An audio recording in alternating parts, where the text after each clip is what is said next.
네, 안녕하십니까. 예, 저는 국립기상과학원에서 기후변화 예측 연구 팀을 맡고 있는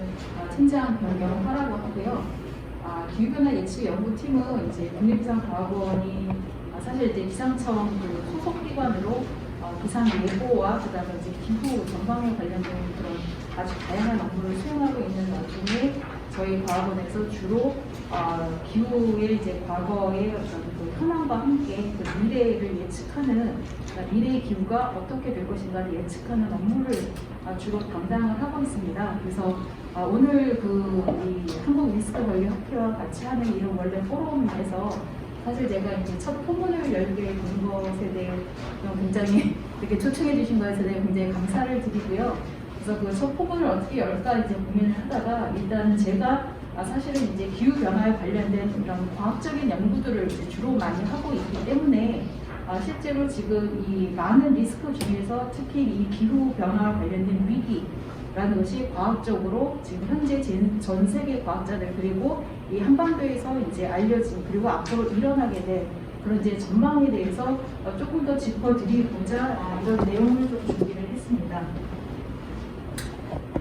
뭐 여기 계신 분들이 저보다 더 많이 아실 거라고 생각을 하는데요. 최근 그 뉴스에 좀 많은 부분을 차지했던 게 바로 이제 지난주에 그 세계경제 포럼과 관련된 그런 뉴스들이 이제 심심찮게 올라온 것을 좀 볼 수가 있었고, 이 세계경제 포럼은 주로 이제 글로벌 리스크 리포트라는 것을 매년 발간을 하면서 관련된 이제 그 세계 경제와 관련된 그런 아젠다들에 대한 그런 토론들을 하고 이것이 이제 전 세계 언론에 많은 주목을 받는 그런 내용이라고 알고 있습니다. 여기서도 지금 제가 그 중에 한 표를 가지고 오기는 했지만 어쨌든 이 2022년에 이제 그 발표한 글로벌 리스크 리포트에서도 작년 재작년과 마찬가지로 지금 향후 10년 안에 우리한테 그 직면한 가장 위험한 어떤 그 위험 요소가 무엇인가라는 그런 이제 질문에 첫 번째 나온 것이 이제 기후 어떤 그 대응의 실패, 클라이밋 액션의 페일러를 1위로 들었고 2위가 이제 극한의 어떤 기후 현상들, 뭐 폭염이나 홍화 같은 그런 현상들이겠죠. 그리고 뭐 3위에 있어서는 뭐 다양성의 손실이라든가 생물 다양성의 손실 등등등의 이런 내용들이 이제 10위까지 이루어지게 되는데 결국에 이 10위 안에 있는 가장 많은 리스크들이 실제로는 우리 그 기후, 그다음에 지구 환경의 변화와 관련된 그런 어떤 위기에 대한 의식들이 좀 더 많이 차지를 하고 있다라고 일단 보여주고 있습니다. 특히나 이 기후 변화와 연관된 이런 요소로 1, 2, 3위를 차지하고 있는 게 모두 기후 변화에 따른 어떤 그 지구 환경의 어떤 영향들과 연계되는 그런 요소이고, 특히 1위 같은 경우는 그와 관련해서 우리 인간의 어떤 그 액션들이 이런 기후 변화를 얼마만큼 억제를 할 수 있는가에 대한 어떤 그 불확실성, 불안감 이런 것들이 조금 더 내재되어 있는 상황이 아닌가라고 일단 생각을 합니다. 더욱이 이제 두 번째 그 익스트림 웨더와 같은 부분은 실제로는 기후 변화의 영향들이 뒤에서 설명을 하겠지만 주로 평균적인 추세와 함께 어떤 극한 현상들의 증가라는 부분으로 나타나면서 이 극한 현상이라는 것은 이 미래 10년뿐만 아니라 최근 1, 2년 안에 이런 극한 현상들의 증가로 인해서 결국은 우리 사회 경제가 부담해야 될 그런 이제 이 부담들이, 짐들이 좀 더 많이 늘어날 것이라는 그런 인식과 결부되어 있다라고 보실 수가 있을 것 같습니다. 그렇다면 왜 기후 위기에 우리는 주목을 해야 할까요? 실제로 기후 변화라고 하는 것은 굉장히 원통으로 장기간 동안 일어나는, 특히나 서서히 일어나는 그런 변화입니다. 그래서 지금 저와 같은 그런 이제 자연과학자들은 실제로 그 기후 변화를 어떻게 디텍션을 하냐면 여기 그림에 나와 있는 것처럼 지구 기온이 어떤 그 특정한 요소들, 원인들 때문에 상승을 하면서 그로 인해서 어떤 지구 환경 변화가 일어나는지를 사실은 연구를 합니다. 그렇기 때문에 우리가 보통 온난화라고 했을 때 지구 평균 기온의 상승이 실제로 지구 환경에 마찬가지로 여기 보시는 그림과 마찬가지로 뭐 해빙 면적을 함께 줄인다거나 육지 기온이 올라가고 그리고 빙하 부피가 줄어들고 해수면이 상승하고 하는 그런 여러 가지의 그런 지구 환경의 변화에 주목을 하게 됩니다. 하지만 이러한 변화들이 결국에는 이 지구 환경의 어떤 평균 추세 또는 극한의 변화들이 결국에 이 전체 지구를 아우르는 물순환, 즉 비가 내리고 구름이 생기고 다시 그것이 하천으로 흘러내리고 하는 그런 물순환의 변화들, 그리고 그 안에서 육지 위에서 일어나는 어떤 그 식생의 이 농업 경작이라든가 이런 부분들이 이제 변화를 되고 또 생태계, 해양, 그 다음에 이것이 결국은 교권, 생활환경처럼 인간 사회에 미치는 영향들이 실제로 직결이 되기 때문에 우리가 지금 현재의 기후 변화를 주목을 할 수밖에 없고, 이것이 정말로 어느 정도 상태와 있는지를 사실은 잘 살펴보아야 되는 이유라고 볼 수가 있을 것 같습니다. 이 최근의 사례로 실제로는 그 기후변화를 이야기할 때 가장 일반인들이 많이 이제 접하게 되는 뉴스가 바로 이상기후 사례일 것입니다. 그래서 최근에 우리나라도 지금 작년 저희 한반도 연평균 기온이 2위를 달성을 했다라는 그런 기사를 가장 이제 최근에 보실 수가 있었을 텐데요. 뿐만 아니라 실제로는 전 지구적으로도 이런 기후 변화로 인해서 나타나는 영향들은 굉장히 다양합니다. 예를 들자면 가장 최근의 경우로 2019년에 6, 7월 달에 발생한 그 유럽의 폭염 같은 경우에는 이 유럽 전역에 걸쳐서 프랑스의 그런 최고 기록이 거의 46도에 육박하는 그런 이제 이 기온을 불러왔고, 그 주변으로 해서 실제로 이 기온 분포를 보시면 이 보라색 즉 40도가 넘는 이 기온들이 곳곳에 나타나는 것을 볼 수가 있습니다. 이러한 이 폭염 때문에 실제로는 네덜란드에서는 거의 한 3,000명 정도가 사망하는 그런 결과를 이르렀고, 실제로 이런 2019년의 폭염 같은 것이 그 한 해야만 일어난 게 아니라 그 전에 2015년, 그 전에 또 2000년대에 이런 폭염들이 지속적으로 발생하고 또 사망자 그리고 어떤 사상자를 냈다는 그런 사실입니다. 뿐만 아니라 이것이 유럽에만 국한된 것이 아니라 미국으로 건너가서 샌프란시스코 같은 경우에서도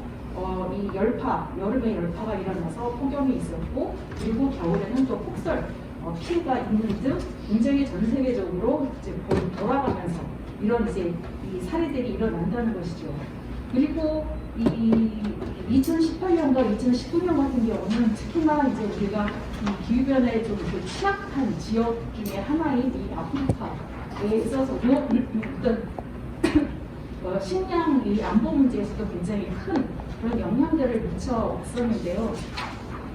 실제로 이 아프리카와 그다음에 이제 사우디아라비아를 중심으로 한 이 지역은 비가 많이 오지 않는 지역임에도 불구하고 어떤 기후 변화라는 그런 이 트렌드가 가져온 그 지역에 갑자기 내린 그 비로 인해서 실제로 이 비로 인한 영향이 그 주변에 있는 메뚜기 떼의 어떤 서식 환경을 변화시켜서 메뚜기 개체가 굉장히 급증을 하고, 이것이 그 나라를 건너뛰면서 실제로 그 주변에 있는 그 식량 작물들에게 굉장히 많은 피해를 줬던 그런 경험들을 또 기억을 하실 수가 있을 것 같습니다. 이 북극의 그런 이 고온은 실제로는 거의 매년 일어나고 있는 상황입니다. 특히 이제 2020년 같은 경우에는 이 북극 지역의 이 지역에서 실제로 그 여름철 기온이 거의 30도가 넘는 그런 기온 분포를 보여왔었고, 2020년에 이 고온의 어떤 영향들 때문에 실제로 2020년 초봄서부터 이 시베리아에 이제 산불이 일어나서 거의 몇 달 동안 이 영향을 미쳤던 그런 사례를 보여드리고 있습니다. 이 때문에 실제로 이 시베리아 지역에서는 평년의 어떤 그 여름철, 그 봄철 기온 대비 거의 평균적으로 5도 이상의 그런 이제 극심한 고온을 부여왔고, 이 부분에 이제 이 고온으로 인해서 실제로 북극의 해빙은 기록상 거의 두 번째로 최저치의 이 아예 그 얼음이 거의 다 녹아있는 그런 상황으로 되고, 그리고 이렇게 산불이 같이 동시다발적으로 일어남으로 인해서 실제로는 그 주변의 어떤 그 지역 주민의 생활 또는 그 생태에 많은 영향을 끼쳤다라고 알 수가 있죠. 가장 최근의 경우에서도 이거는 이제 작년 7월에 여러분들이 아마 뉴스에서도 많이 접하셨던 어떤 유럽의 홍수를 나타내고 있는데요. 유럽 특히 이제 독일의 홍수 같은 경우는 이제 켈른 지역에 그 1시간 안에 한 154mm 정도가 내렸다라고 합니다. 사실 우리나라에서 시간당 한 100mm 정도 넘는 강우는 사실 우리는 굉장히 작게 이렇게 경험하는 그런 비거든요. 그 중에서도 이렇게 여름철 특히 장마 또는 태풍으로 인해서 사실 저희가 뭐 시간당 100mm 또는 200mm 넘는 그런 강수를 굉장히 많이 겪고는 있는데 독일 같은 경우에는 그 독일 지역의 원래 그 기후 상태가 비 양이 적고 그다음에 꾸준히 오는 그런 형태입니다. 그렇기 때문에 지금 펠른 지역 같은 경우에 그 한 달 방수량이 한 87mm 정도 되는데 그거의 2배 이상의 비가 실제로는 하루 안에 내렸다는 것은 그 지역이 그 장기간 동안 가지고 있었던 어떤 그 대응 체계 자체를 무너뜨린 굉장히 큰 홍수다라고 보실 수가 있을 것 같아요. 그래서 작년 그 독일의 이 정말 며칠 사이에 일어난 이 홍수로 인해서 실제로 한 1,300명 정도의 어떤 실종자가 발생하고 그다음에 100명이 넘는 사상자가 발생한 굉장히 그 홍수였던 그의 기록으로 남아 있습니다. 그래서 문제는 이러한 이 영향들, 특히 이런 극한 현상으로 인해서 벌어지는 이 이상 기후들이 실제로는 기후의 어떤 변화의 어떤 그 형태 또는 그 영향들하고 이제 맞물려 있다라고 이제 이 과학적인 근거들 그리고 어떤 설명들이 이제 붙여지면서 실제로는 이러한 현상들이 미래에 얼마나 많이 일어날 것인가, 그래서 그로 인해서 우리가 받는 그런 피해들이 얼마나 클 것인가가 사실은 이 앞으로의 어떤 저희의 이 주요한 그런 어떤 관점이 될 수가 있을 것 같습니다.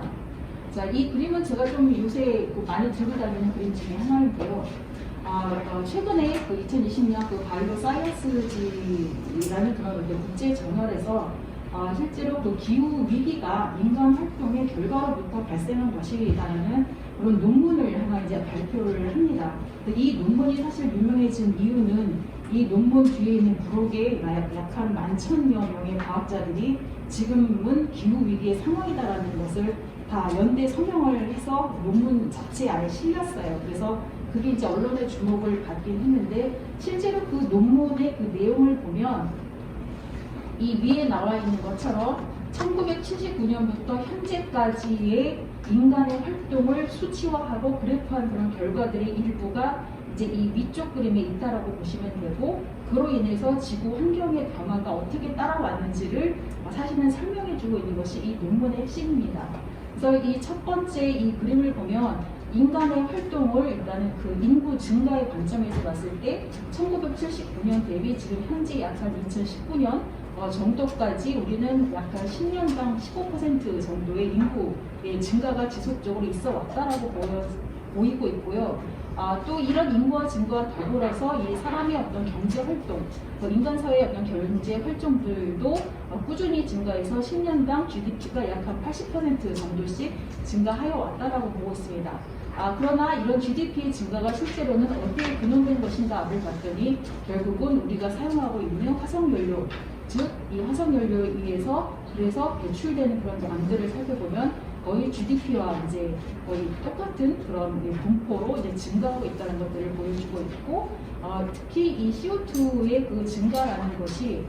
실제로는 에너지 그 소비와 관련이 돼서 이 석유와 그다음에 석탄과 그다음에 천연가스, 그리고 그 외에 우리가 이제 이게 신재생 에너지라고 불리우는 이 태양광이나 풍력 에너지의 그런 변화들이 인간 사회에서 얼마만큼 변해 왔는지를 보여주고 있습니다. 그래서 이 그래프에서는 결국은 우리가 적어도 79년부터 2019년까지 한 3, 40년 기간 동안에 꾸준히 어떤 사회가 성장을 하고 그로 인한 경제가 확대가 되면서 결국은 우리가 화석연료를 기반을 한 어떤 산업 구조화에 있기 때문에 이런 CO2 배출이 꾸준히 늘어났음을 보여주고 있고, 이런 CO2 배출이 늘어났다라고 하는 것은 지구 환경에 있어서 특히 대기 중에 그 온실가스 이 CO2의 농도를 꾸준히 상승을 시켜서 그로 인한 기온의 증가, 그다음에 해수면 고도의 상승, 그리고 맨 마지막으로는 이 기온 상승으로 인한 이 극한 현상으로 인한 어떤 재난재해의 어떤 보고 건수들도 함께 늘어나고 있다는 것들을 보여줍니다. 자, 그래서 이 기후 위기를 이야기할 때 제가 이제 강조를 하는 그 첫 번째는 기후 변화의 영향이 과연 우리한테 어떻게 다가오는가 라는 부분이 사실은 중요한데, 물론 이제 기후 변화라는 것이 어떤 기회 요소일 수도 있지만 또 한편으로는 그것이 우리 생활에 굉장히 영향을 미치는 것이기 때문에 우리가 주의를 해서 볼 수밖에 없겠죠. 제가 드리고 싶은 첫 번째 말씀은 기후변화의 영향은 주로 재난재해로 다가온다라는 것입니다. 이 재난재해로 다가온다라는 것은 이제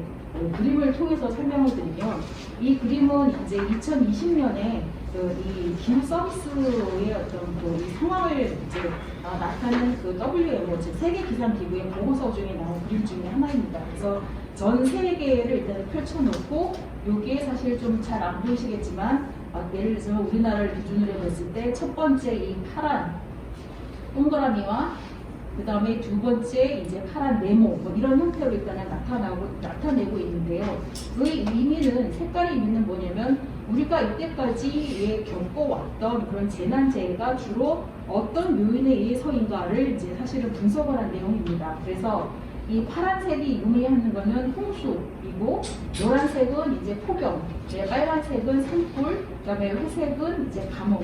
그리고 이제 이 분홍색은 이제 주로 강풍이나 이제 호우를 동반하는 태풍과 같은 어떤 폭풍에 의한 영향, 그리고 마지막으로 이 초록색은 이 산사태에 의한 영향을 보여줍니다. 그래서 우리 기후변화로 인한 그런 어떤 영향들, 특히 자연재해의 동인이 무엇인가를 이제 파악을 해봤을 때 주로 이 한 6개 정도가 세계적으로 이 어떤 피해를 봤던 그 요인이다라고 일단 꼽아지고 있고, 이 중에서 가장 많은 퍼센테이지를 차지하는 거는 뭐니 해도 보시면 아시겠지만 이제 파란 색깔하고 주로 이제 보라색이 좀 더 많이 나타나죠. 그리고 유럽에서는 이제 이 노란색 부분도 나타나고요. 그래서 주로 이제 강수와 연관된 어떤 홍수라든가, 그다음에 이제 태풍이나 뭐 이런 허리케인과 같은 폭풍으로 인한 피해들이 이 전 세계적으로 굉장히 많이 영향을 미쳤다는 것들을 보여주고 있습니다. 마찬가지로 같은 리포트에서는 이것을 연대별로 살펴봤어요. 그래서 이 1970년대 대비, 그다음에 2010년대에서 약 한 50년 정도의 변화를 살펴본 것입니다. 그래서 맨 왼쪽은 이제 그 세계기상기구에서 집계한 전 세계적으로 이제 발발을 했던 그 이 재난재해 보고 건수를 이야기를 한 것이고, 두 번째는 어떤 사상자, 그리고 세 번째는 경제적인 손실이라는 부분들을 합산을 해서 보여준 것입니다. 여기서 이제 여러분들께서 보셔야 되는 것은 각각의 색깔은 아까 말씀드린 그런 이 재난재해를 불러일으키는 어떤 그 요소들이라고 생각을 하시면 되고, 그래서 전 세계적으로 재난재해에 가장 많은 부분은 결국은 이 홍수와 그 다음에 이제 폭풍 얘기한 것들이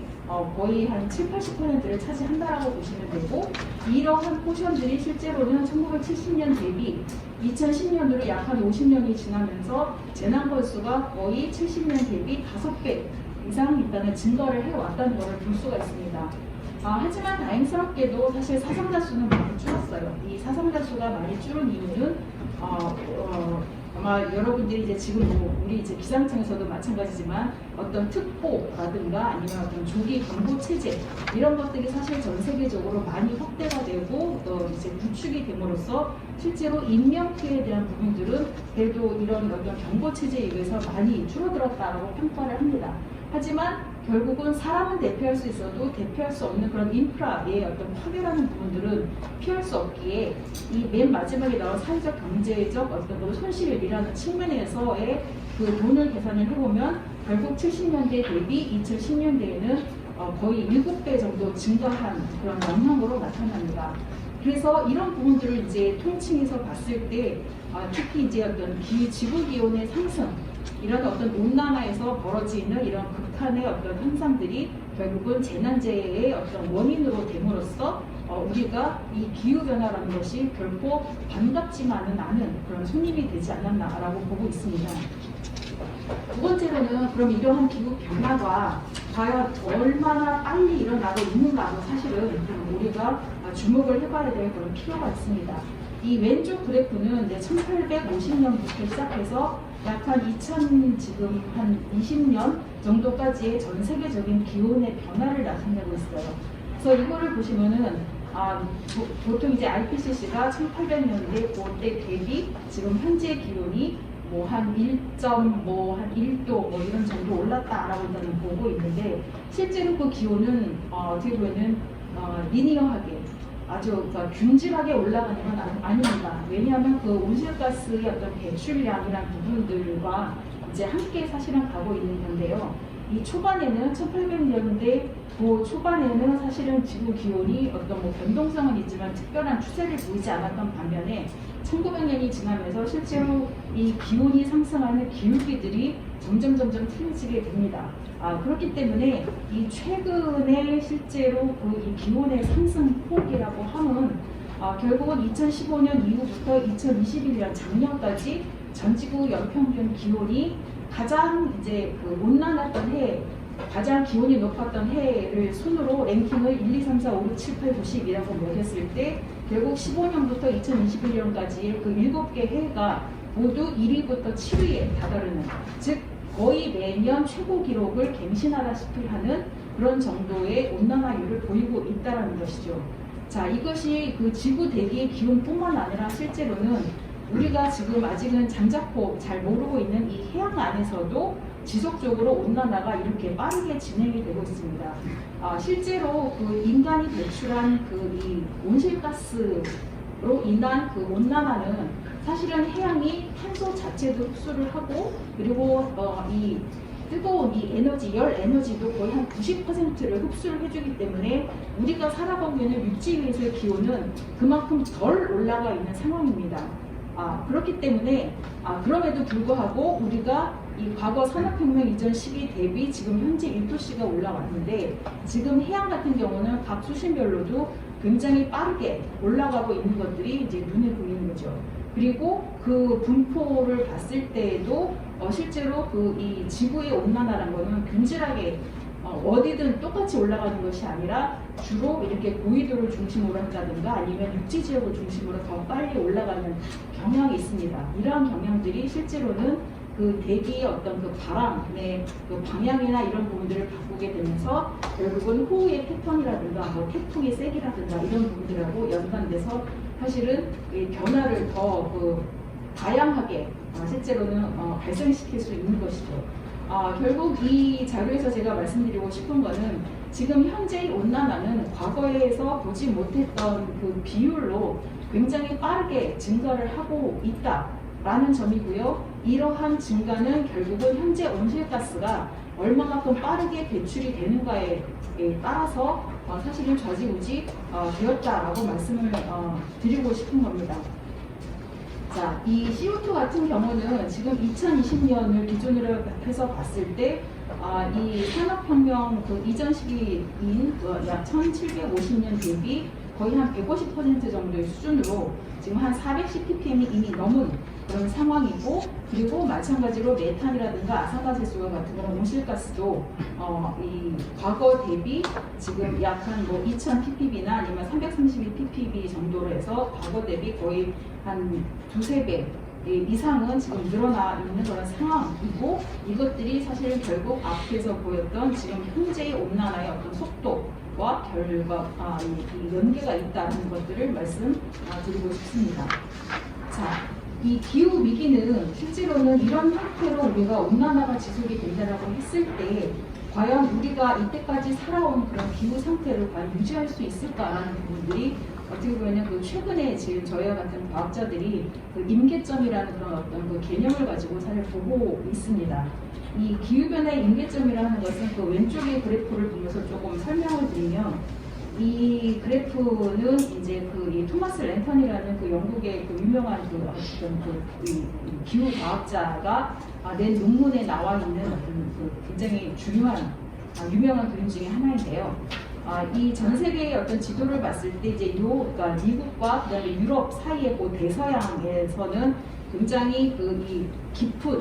그리고 굉장히 느리게 움직이는 그 해류의 순환이 있습니다. 실제로 이 해류의 순환이 이 유럽의 그 어떤 해양성 기후를 유지하는 데 굉장히 중요한 그런 키 팩터가 되는 그런 해류 순환인데, 만약에 이 해류 순환이 CO2의 증가, 그리고 CO2 증가로 인해서 주변의 그린랜드의 그런 얼음들이 녹아서 그런 담수가 유입됐을 때를 가정을 해서 시뮬레이션을 해보면 처음에 그런 CO2의 증가나 담수 유입으로 인해서 실제로 이 해류 순환이 점차 느려지는 것들을 볼 수가 있어요. 그래서 이거는 약 한 5만 년 정도의 어떤 타임스케일을 가지고 이제 그려본 결과인데 이것이 점차 그 CO2의 증가, 온난화로 인해서 이 혈액순환이 점점점 느려지다가 약 한 4만 년 정도쯤 되는 시기에 어느 순간에 이 속도, 즉 줄어드는 속도가 갑자기 붕괴를 해버리고 갑자기 굉장히 더 빠른 속도로 혈액순환이 멈추게 되는 그런 결과를 보여줍니다.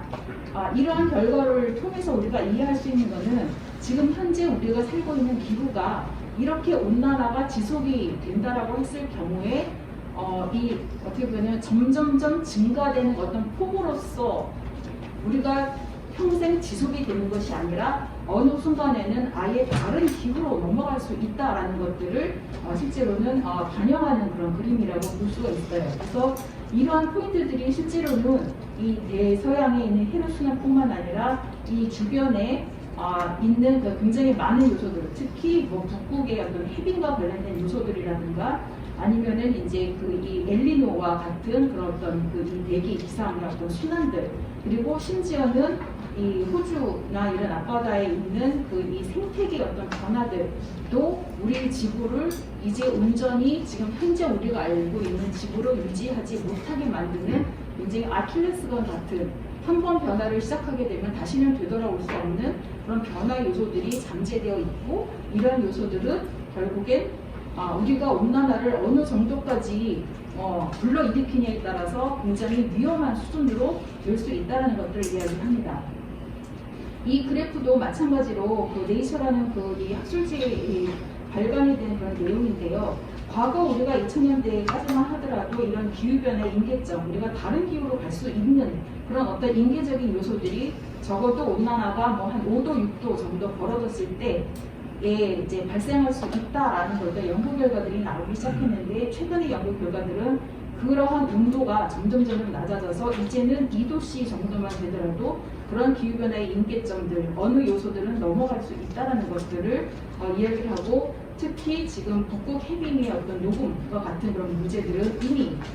그런 요소들에 이제 영향을 주고 있고 이미 감지가 되고 있다라고 이야기를 합니다.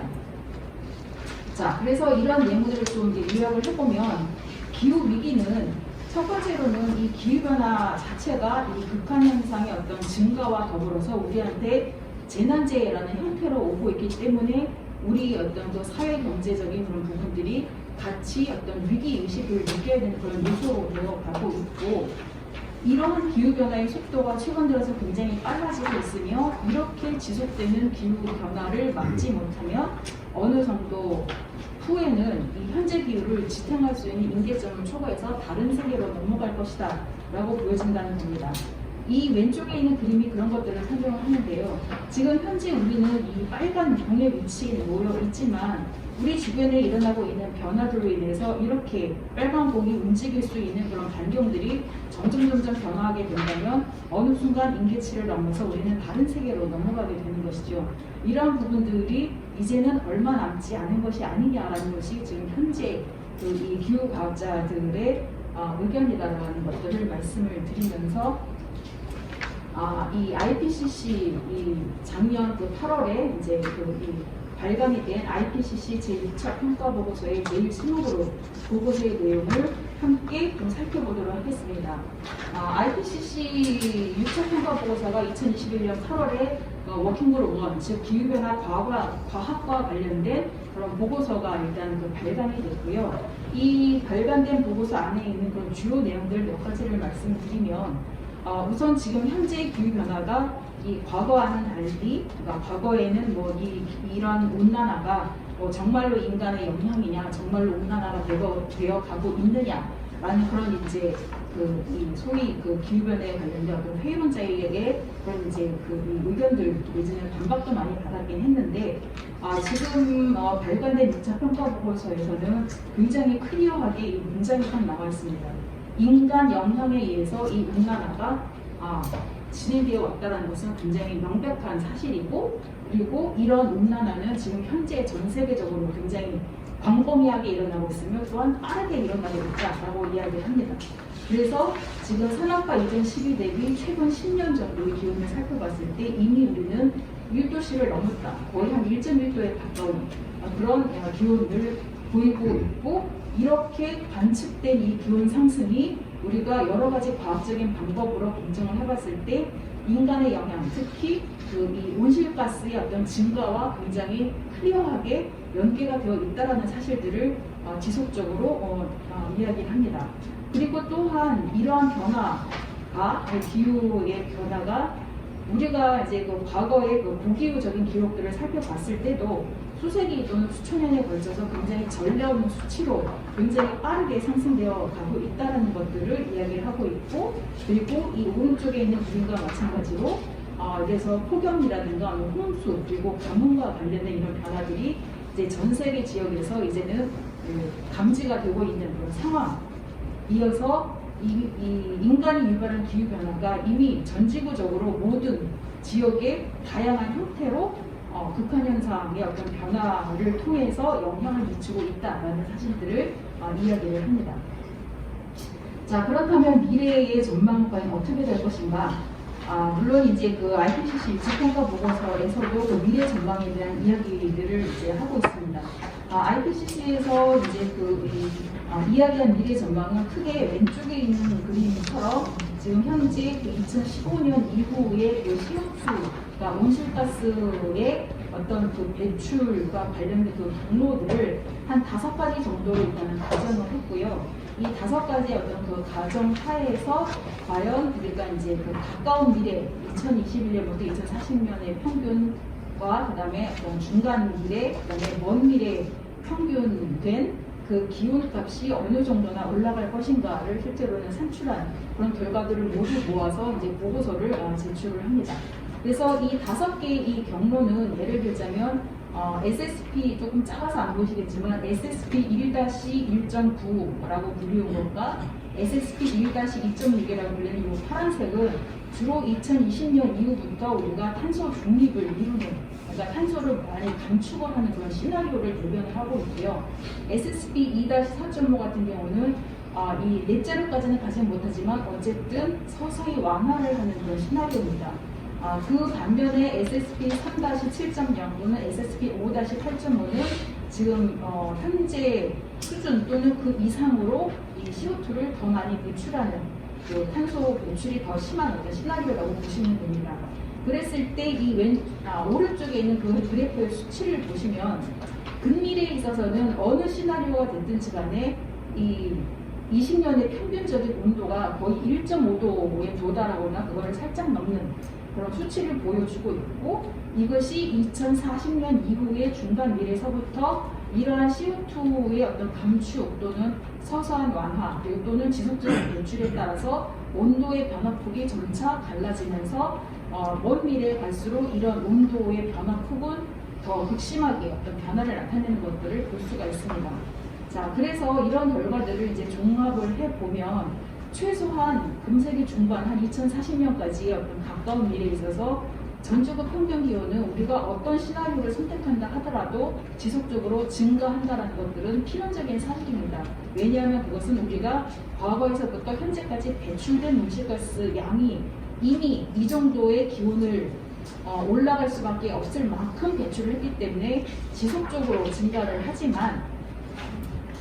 그 이후에 중미래와 먼미래의 그 기온의 상승폭은 결국 우리가 이 2020년 이후에 이 온실가스의 감축 또는 완화 또는 지속적인 배출 어디를 따라가느냐에 따라서 우리가 앞으로 중간 미래와 먼 미래에 닥칠 기온의 폭이 점차 달라진다는 것들을 당연히 볼 수가 있는 것이죠. 그렇기 때문에 이 5개 시나리오를 봤을 때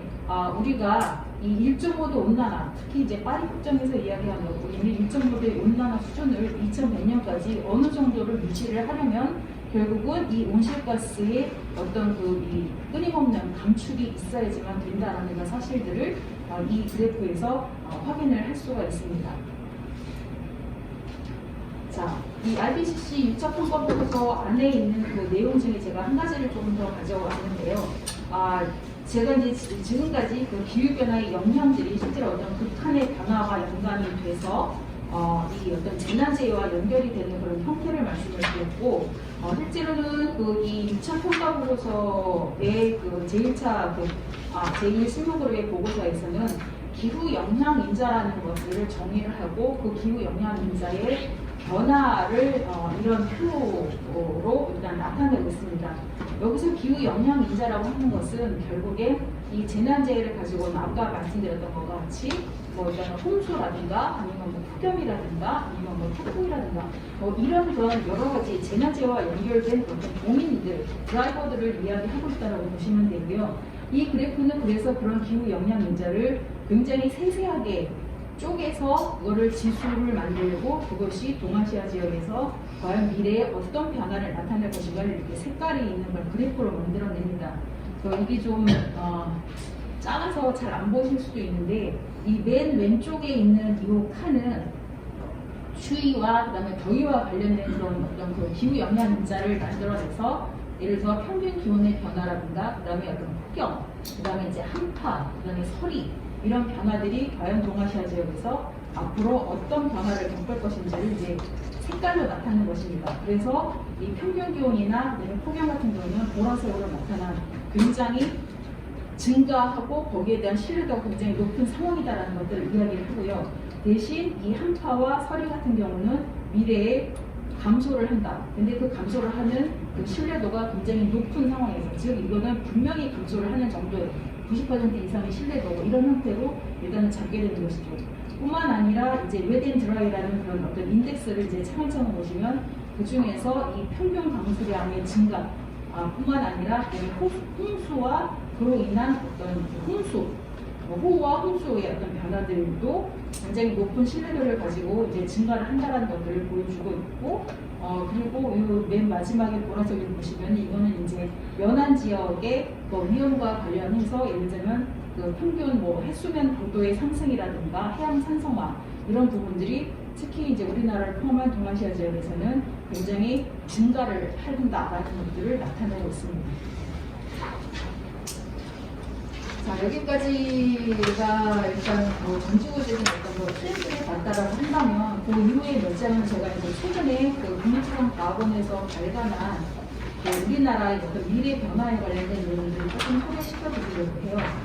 그래서 우리가 이제 사실은 작년 말에 남한상세 기후변화 전망 보고서라는 것들을 발간을 했고 이 남한상세 기후변화 이 시나리오는 이런 남한 지역에 대해서 1km의 어떤 그 격자를 가지고 거의 한 몇십만 개의 어떤 그 격자점들이 나오게 되는데 그 격자점 자료들을 다 만들어낸 그런 자료입니다. 그래서 이 자료에 의거해서 이 남한 지역의 어떤 평균 변화와 강수량 변화들을 살펴본 보고서를 하나 발간을 해냈는데요. 이 보고서에 의하면은 아까 말씀드린 그 IPCC의 그 SSP라고 불리우는 그런 탄소 배출 감축량과 배출에 따라서 우리나라 기온이 적어도 중미래에 있어서는 1.6에서 약 한 3도씩 그리고 강수량은 5에서 한 7도씩, 한 7% 정도 증가를 할 것이다. 그런 전망들이 나타나 있습니다.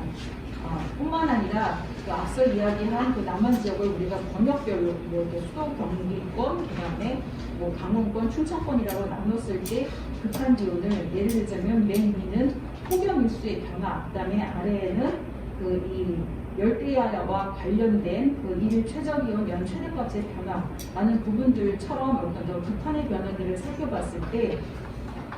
결국은 이 저탄소 시나리오와 고탄소 시나리오 내에서의 어떤 이 격차는 우리가 온실가스 배출량에 의해서 이렇게 심각하게 많이 난다라는 것들을 볼 수가 있고요. 그리고 이걸 번역별로 살펴봤을 때 특히 우리나라 같은 경우에는 중부지방을 중심으로 해서 어떤 이 기온의 상승 폭이 남부보다는 더 크게 일어남에 따라서 폭염 일수의 증가라든가 열대야와 관련된 어떤 일최저기온의 증가 이런 부분들이 좀 더 다른 지역에 비해서 좀 더 많이 나타날 수 있다라는 것들을 분석한 결과를 발표했습니다. 마찬가지로 동력별 극한 강수에 대해서도 호우 일수, 그다음에 그 호우가 일어났을 때의 그 최대 강수량 같은 경우를 이제 기후적으로 살펴본 이런 부분에서는 특히 이제 호우와 관련된 거는 이제 그 남부지방에서 워낙 비가 기후적으로 많기는 하지만 그런 부분들이 지속적으로 유지가 되면서 특히 제주 지역의 어떤 호우라든가 이런 부분들이 굉장히 많이 이제 증가를 할 것이다라는 것들을 이제 분석한 결과들을 낸 거죠. 그래서 이 우리나라의 이 미래 전망에 관련해서는 이런 남한산세 기후변화 전망 보고서를 좀 참조를 해주시면 좋을 것 같습니다. 조금 이제 거의 이제 뒷부분으로 오는데요. 그래서 제가 이제 오늘 그 기후위기와 관련해서 이제 여러 가지 말씀을 드렸는데, 결국 이제 제가 말씀드리고 싶은 거는 결국 이 기후 위기라고 하는 것은 결국 우리가 배출해낸 온실가스 때문에 이런 온난화라는 것들을 겪고 있고, 이 온난화가 실제로 어떤 극한 현상이 영향을 주면서 우리가 그로 인한 수많은 그런 영향들을 직결해서 받고 있다는 것들을 말씀드리고 싶습니다. 이 그래프는 저희가 국립기상과학원에서 작년 5월에 사실은 분석한 결과를 보도자료를 한 건을 내린 적이 있는데요. 이 그래프가 의미하는 건 뭐냐면, 우리가 이제 그 2000년부터 이제 2100년까지 실제로는 그 시나리오들을 다 개발을 해서 그 미래의 온실가스 배출량에 따라서 예를 들어서 뭐 저탄소 시나리오는 2100년까지 약 한 2도씨 미만으로 일단 그 온도가 그래도 유지되긴 하지만 이 고탄소 시나리오 같은 경우에는 거의 2100년에 한 6도 이상의 어떤 기온의 상승을 불러일으킬 수 있을 것이다 라는 그런 시나리오들을 개발해서 발표를 했습니다. 그래서 저는 이거를 어떤 그 연도별로 따라가는 것이 아니라, 만약에 지구온난화가 이렇게 파리협정에서 이야기했듯이 1.5도가 됐을 당시 그런 기후는 어떤 모습일까? 그리고 2도씨 또는 3도씨가 됐을 때 우리의 기후의 모습, 특히 극한의 변화는 어느 정도 차이가 날 것인가를 사실은 분석을 해보고 싶어서 그런 내용으로 일단은 그림들을 다 그려봤었어요. 그래서 그 결과를 보시면 일단 요 위에 있는 일 최고기온의 연 최대값, 온난일 뭐 이런 것 같은 경우는 특히 고온과 관련된 이런 지수들을 이야기를 하고 있는 것이고, 중간에 이제 한랭야 같은 경우는 한파와 관련된 내용, 그다음에 이 위에 있는 세 개는 이 우리나라에 있어서, 그러니까 동아시아 지역에 있어서 그 홍수와 관련된 그 호우의 일수라든가 아니면 그 빈도나 강도 이런 것들을 대변한다고 보시면 됩니다. 그래서 만약에 그것이 1.5도 증가한 그 기후와 그다음에 2도씩 증가했을 때 과연 동아시아 지역에 있어서의 그 온난일과 관련된, 그러니까 지금 이제 그 고온과 관련된 그런 지수, 그다음에 한파, 그다음에 호우와 관련된 지수들이 변화가 어느 정도 있을 것인가를 조사를 해봤더니 0.5도 정도의 변화에는 대부분의 경우 이 극한 현상이 거의 한 50%에서 한 70, 80% 정도까지 변화를 가지고 옵니다. 즉 우리가 1.5도 온난화에서 겪을 수 있는 그런 어떤 폭염 일수가 2도씨 이 온난화라는 0.5도의 변화에 있어서 그 이 폭염 일수가 거의 한 70%가 더 늘어난다는 그런 개념인 거죠. 하지만 이게 1.5도에서 3도씨로 1.5도가 더 늘어나게 되는 경우에는 이러한 변화는 거의 대부분 2배 이상의 변화를 보이게 됩니다. 즉 이것을 거꾸로 하면 우리가 이 온실가스를 제대로 감축하지 못해서 3도씨로 지속적으로 유지되는 그런 기후에서 겪어야 되는 그런 극한으로 인한 어떤 재난재해들은 우리가 좀 더 노력해서 2도씨나 1.5도로 내려가게 된다면 그 재난재해 수준을 결국은 반에서 한 3분의 1 정도 내릴 수 있다는 그런 결론들을 내릴 수가 있는 것이죠. 그렇기 때문에 우리가 지금 기후위기를 이야기함에 있어서 이러한 과학적인 근거들은 우리가 왜 1.5도를 유지를 해야만 되는가, 그것이 재난재해를 어느 정도 몇 퍼센트 어떻게 정량적으로 줄이는가에 대한 어떤 근거들을 지속적으로 제시함에 의해서 그러한 어떤 공감대를 좀 이렇게 같이 할 수 있는 그런 근거들을 이제 제시하지 않았나라고 저는 생각이 되고요. 결국 이 신속한 탄소 감축만이 일단 살 길이다라는 말씀을 드리고 싶은데, 그 이유는 뭐냐면 이 과거에서 또 다른 이제 실험을 한 결과입니다. 우리가 288 ppm이라는 산업혁명 그 이전 당시의 어떤 CO2 농도에서부터 약 한 4배 정도까지를 상승시키고 다시 이 CO2 농도를 똑같은 비율로 내렸을 때 과연 전지구적인 기온이나 강수량의 패턴이 온실가스가 증가할 때와 감소할 때 과연 똑같은 모습을 보일 것이냐라는 것들도 이제 과학자들이 이제 주로 이제 연구하는 어떤 이 연구 테마 중에 하나인데, 결국은 그러니까 결론은 그렇지 않다라는 것이거든요. 즉 이렇게 1%, 1년당 1%씩 이렇게 천천히 올리고 다시 똑같은 비율로 감소를 시켰을 때 전지구적인 기온의 변화는 올라갈 때와 내려갈 때의 속도가 틀리다는 겁니다. 더더군다나 이렇게 한 CO2가 4배 정도 증가를 해서 우리가 한 5도 뭐 그런 정도까지 오르게 된 상황에서 아무리 우리가 탄소 감축을 잘 한다 하더라도 실제로 지구 기온이 그거에 반응을 해서 내려오는 속도는 올라갈 때보다는 훨씬 더 더디게, 즉 올라갈 때는 이렇게 올라가지만 내려올 때는 좀 더 천천히 내려올 수 있다는 것이 그게 과학적인 근거, 어떤 증거로서 지속적으로 제시가 되고 있는 상황인 거거든요. 그래서 우리가 온실가스 증가와 감축 시 기온 변화가 다른 경로를 보인다라고 한다면 이 말은 CO2 감축할 때 온난화 시그널들이 우리가 그런 영향들이 어딘가에는 지속적으로 남아있는 가능성들을 이야기해 주는 것이고 결국에는 현재와 같은 기후를 유지를 하기 위해서 온난화의 감축 시기와 양을 얼마나 빨리, 얼마나 가속화돼서 어느 정도 많이 그런 것들을 이제 가야 될 것인가 하는 그런 부분들에서 이러한 자료들이 충분히 많이 쓰여져야 된다라고 이제 생각을 합니다. 자, 거의 마지막인데요. IPCC 유착 평가 보고서의 또 마지막 정책 결정자를 위한 요약권의 마지막 그림입니다. 이 그림에서는 결국엔 우리의 그 온실가스 배출 누적량이 결국 우리가 지금 겪어오고 있는 온난화와 거의 1대1 대응을 하고 있다는 것들을 이야기를 하면서 우리가 1.5도 파리 협정에서의 어떤 권고사항이 1.5도를 유지하는 그 수준은 결국은 SSP 1-2.95라고 불리는 그 이 시나리오 상에서 나타난 양, 즉 약 한 3,000기가톤 이하로 우리가 CO2를 조절하지 않으면 1.5도를 넘어가게 될 것이다라는 이야기들을 합니다. 그래서 이런 그래프들 어떤 과학적인 증거들을 봤을 때 우리가 러프하게 산정을 해보면 약한 이 전지구적으로 1000기가톤의 CO2가 배출이 될 때마다 작게는 0.27도, 많게는 0.6도 정도 이제 기온이 변화를 한다라는 것들이 이제 이미 밝혀진 그런 사실이고, 그 때문에 우리가 지금 현재 거의 1.2도에서 1.2도 정도까지 기온이 올라왔는데 마지막 그 남은 0.3도를 지키기 위해서는 실제로 우리한테 남은 그 CO2의 배출이라는 그 물은 그렇게 많지 않다라는 사실을 이야기를 하고 있습니다. 그리고 맨 마지막으로는 CO2뿐만 아니라 실제로 또 메탄과 같은 다른 온실가스의 그런 영향들도 많이 줄여야 된다고 얘기를 하고 있고요. 이게 거의 마지막 슬라이드 같은데 다시 제가 처음 시작했던 세계경제 포럼의 그 글로벌 리스크 리포트를 보면 과연 우리의 미래가 얼마나 밝은지에 대해서 이런 그래프를 하나를 이제 거기서 가지고 왔더라고요. 그래서 2100년까지의 글로벌 템퍼러처의 시나리오를 봤을 때 실제로 우리가 가고 싶은 방향은 맨 오른쪽에 있는 1.5도를 그대로 유지하는 것이다라는 우리의 어떤 정말 어떤 낙관적인 그런 이제 시나리오다라고 봤을 때 지금 이 캅26회의나 이런 부분들을 통해서 실제로 우리가 어느 정도까지 줄이겠다라고 하는 그런 공약은 이미 한 2도씨 정도 내외까지 밖에는 안 되는 거 아니냐라는 그런 어떤 결론들을 내리고 있고, 그리고 지금 현재의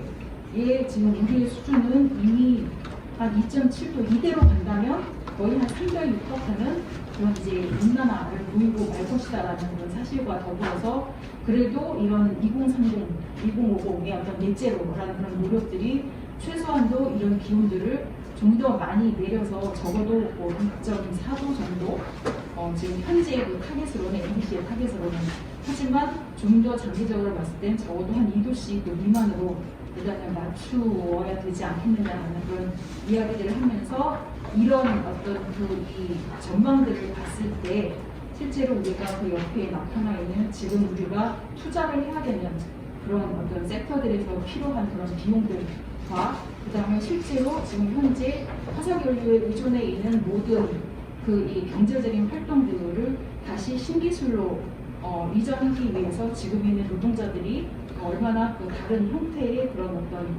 이 재교육을 받는가라는 부분들, 이런 것들에 대해서 논의가 되어 있습니다. 자, 그래서 이제 정말 마지막인데요. 진짜 마지막인데요. 제가 이제 이 자료를 준비를 하면서 결국 저도 이제 기후 변화를 연구하는 사람이긴 하지만 이 기후 변화는 이제 자연 생태계와 인간 사이를 일으키는 유의이면서 최근 들어서 이런 기후 변화에 대한 민감도는 굉장히 많이 증가를 해왔다라고 생각을 합니다. 그래서 저와 같은 어떤 자연과학자들은 이 기후 위기라는 것을 아까 이제 제가 여러 가지 보여드린 그런 그림이나 수치나 어떤 이 그래프들을 통해서 일단은 많이 여러분들께 이제 알려드리고 서술을 할 수 있지만 실제로 그 솔루션을 찾아가는 과정들은 저와 같은 이런 자연과학자들뿐만이 아니라 이거는 전체 그 사회가 움직여야 되는 그런 문제다라는 것들을 말씀을 드리면서 제 발표는 여기서 마치도록 하겠습니다. 감사합니다.